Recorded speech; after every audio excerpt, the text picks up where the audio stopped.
Assalamualaikum warahmatullahi wabarakatuh. Bagaimana Sobat United? Kembali lagi bersama saya Rohim di channel Yaping United dan Bersama Aska dong.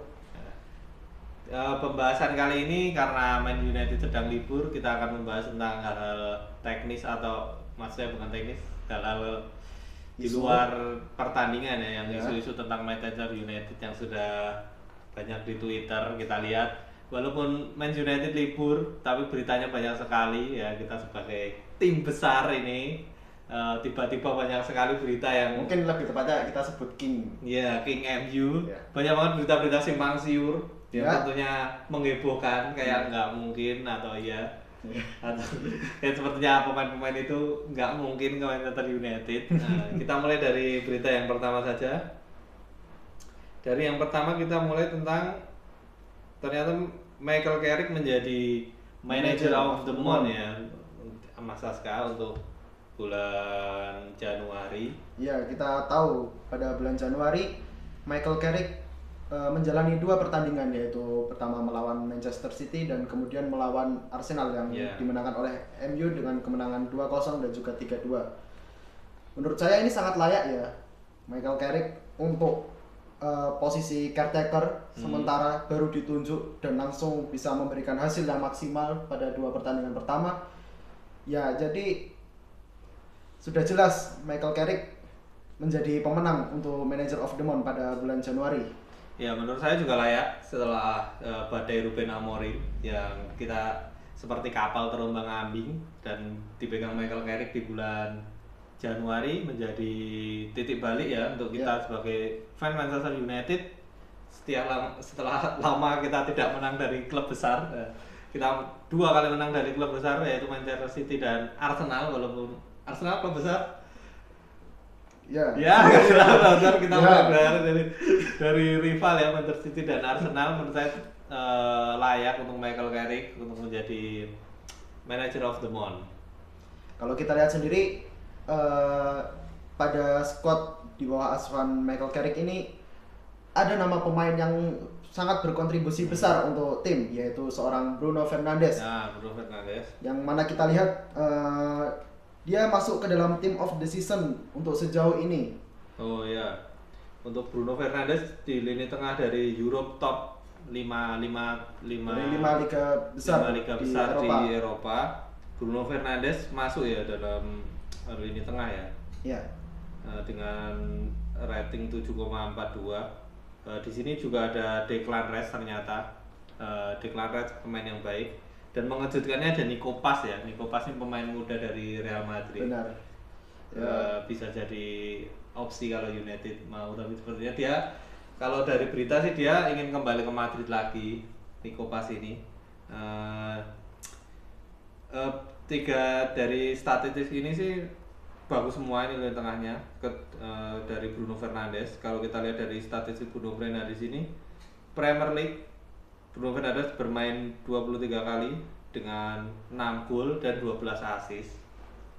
Ini sangat banyak ya. Kalau kita lihat dari jumlah pertandingan yang dia mainkan, dia sudah dapat memberikan 12 assist. 12 assist luar biasa. Sangat luar biasa dengan sisa match yang masih banyak.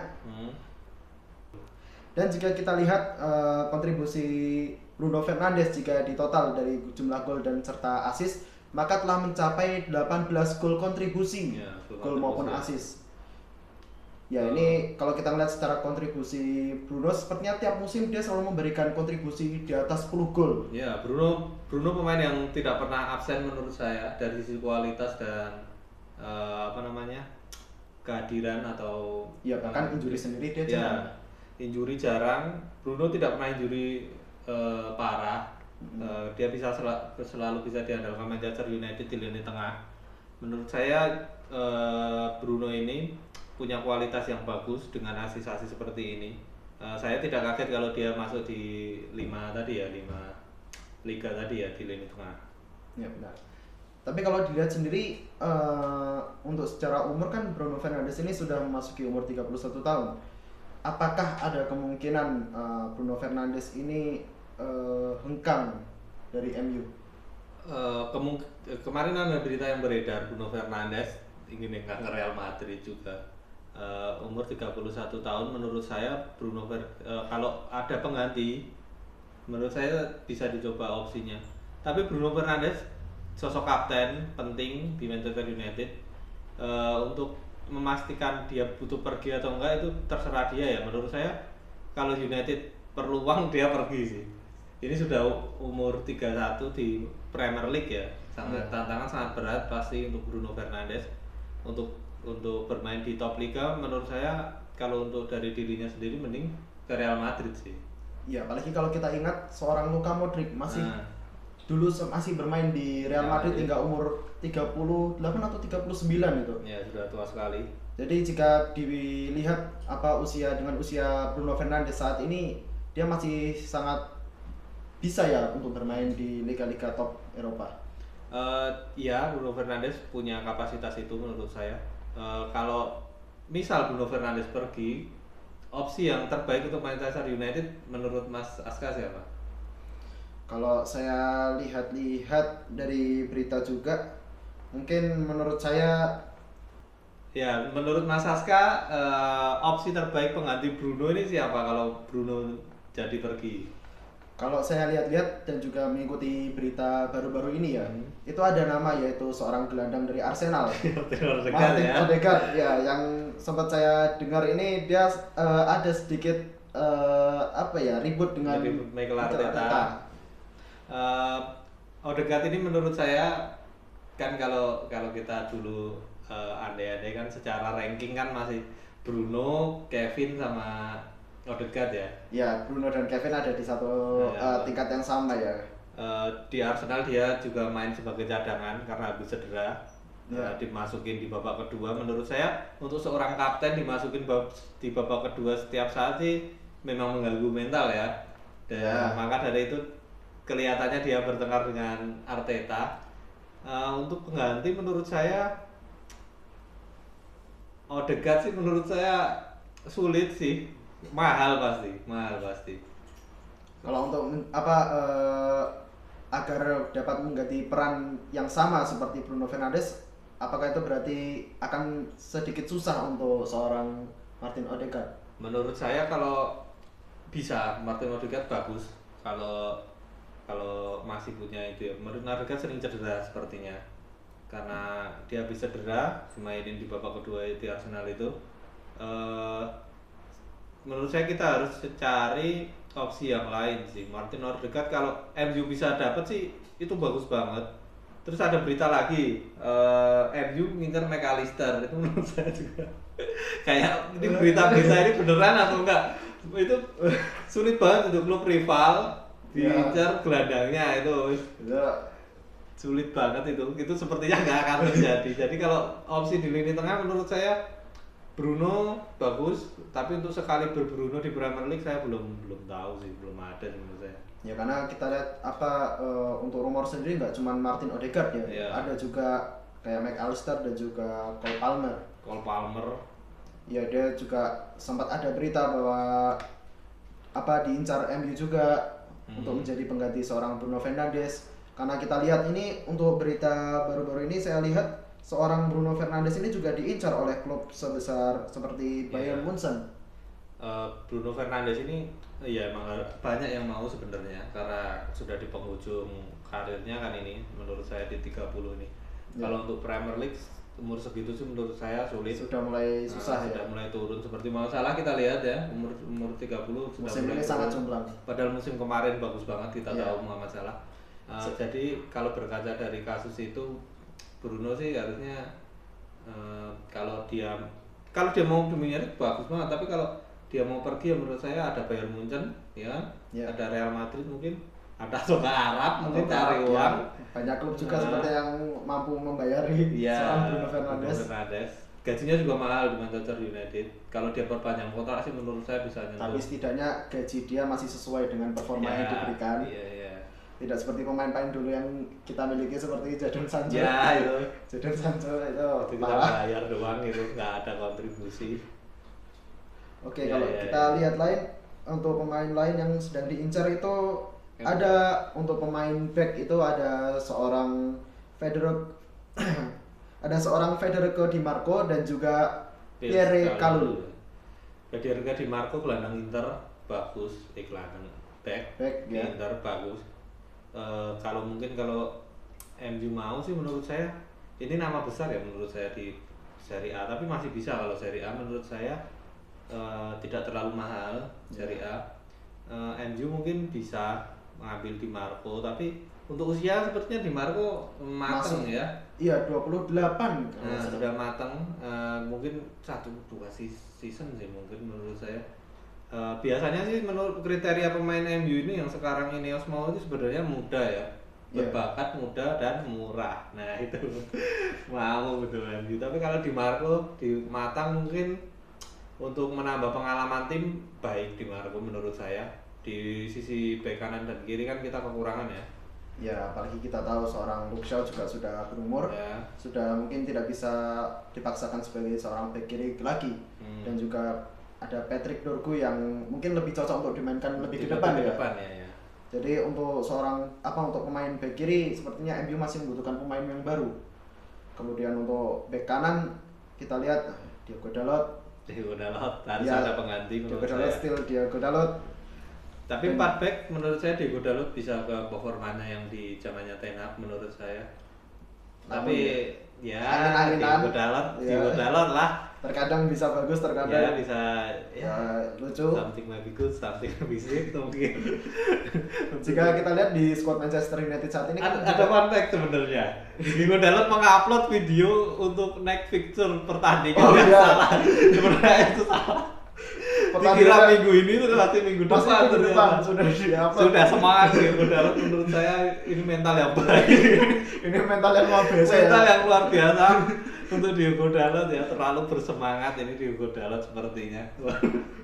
Ya ini semangat yang diperlukan dalam squad Manchester United ya. Ya Diogo Dalot. Kita lihat juga di squad Manchester United pada posisi bek kanan ada seorang Noussair Mazraoui.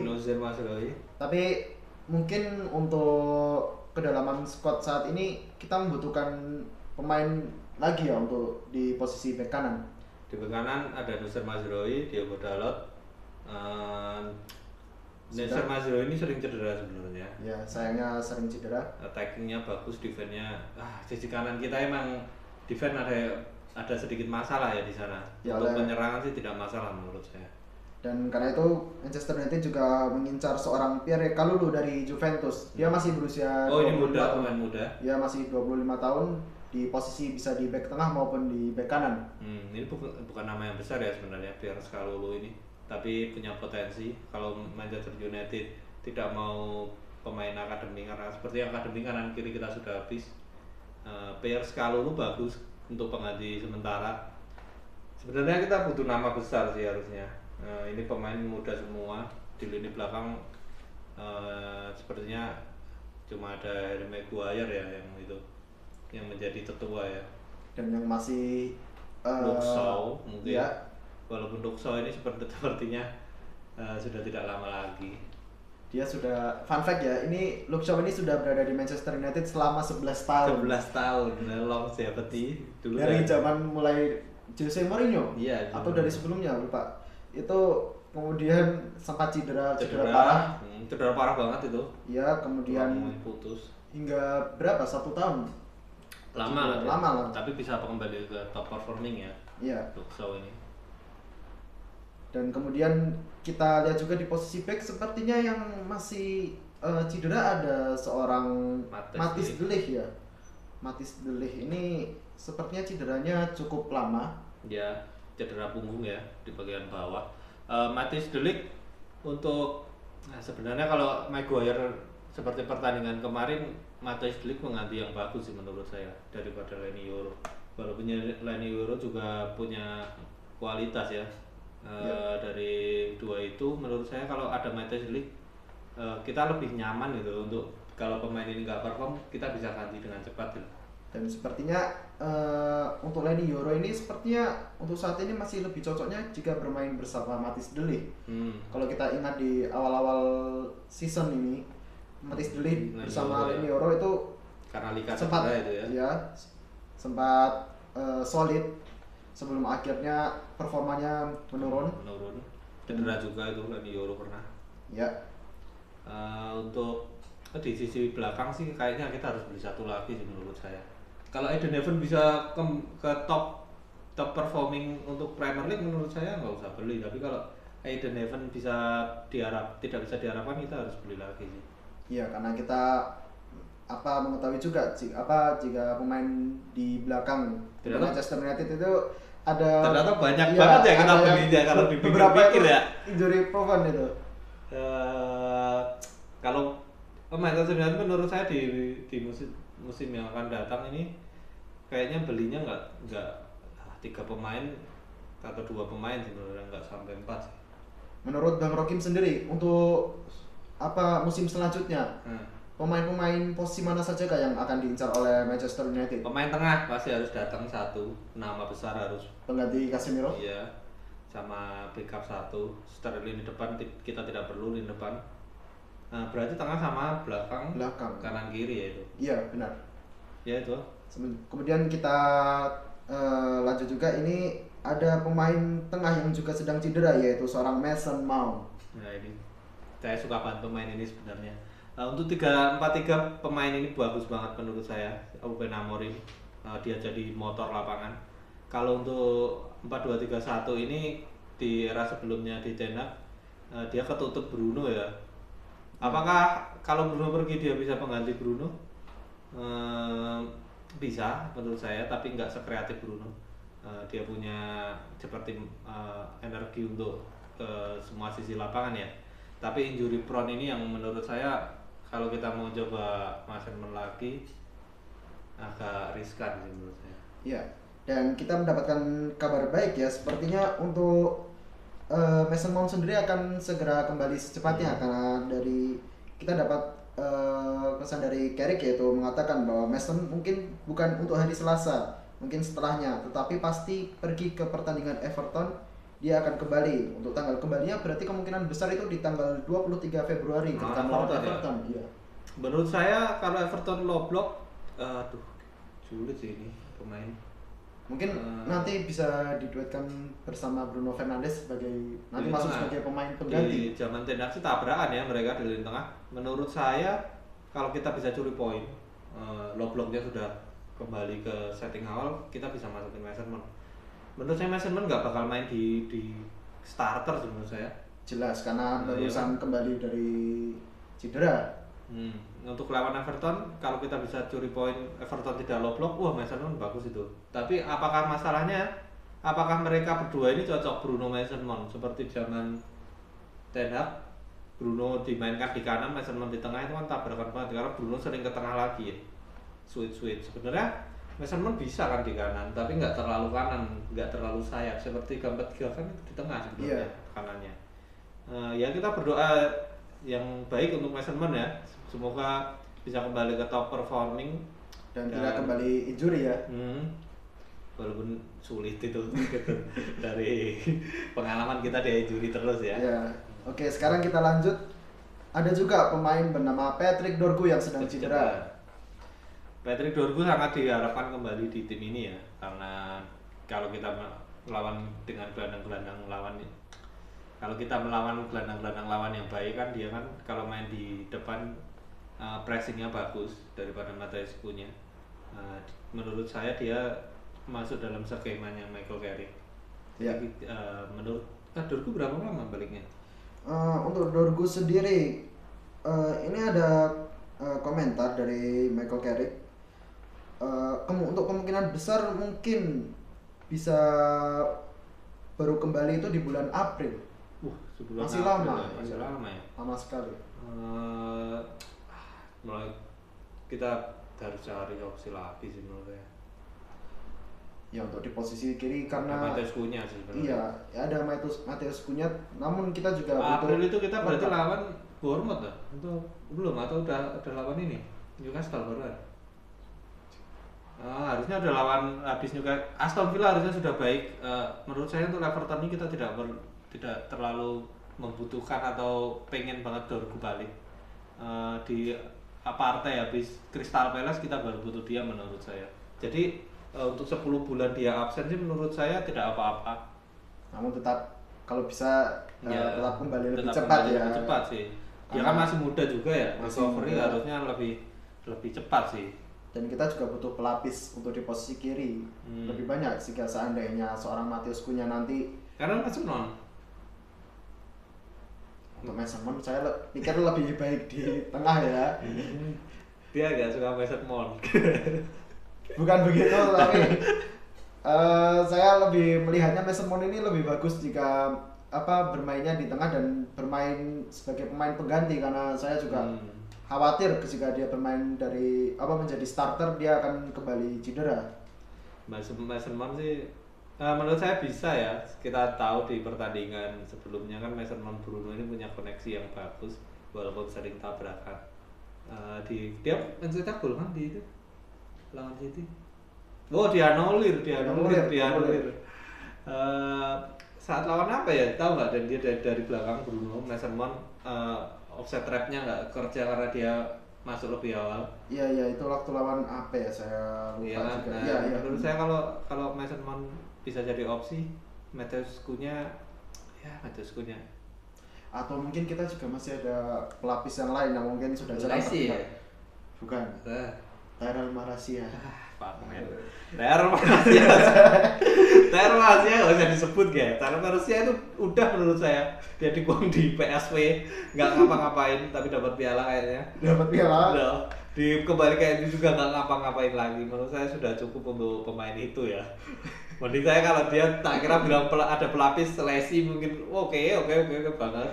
Dia Tyrell Malacia sih saya langsung mending ke laut aja kayaknya, udah capek saya orang itu. Berarti seharusnya seorang Tyrell Malacia sudah selayaknya dibuang ya untuk musim yang akan datang berikutnya. Laku sulit menurut saya. Mungkin dia akan murah seperti siapa ya dulu? Fred dulu murah banget 5. Fenerbahce. Ya, itu menurut saya siapa ya mau? Kayaknya juga Fenerbahce, Besiktas mungkin. Ya. Kalau nggak Liga Arab, baru saya juga nggak yakin Liga Arab ada yang mau gaji besar. Malaysia kualitinya kurang saya.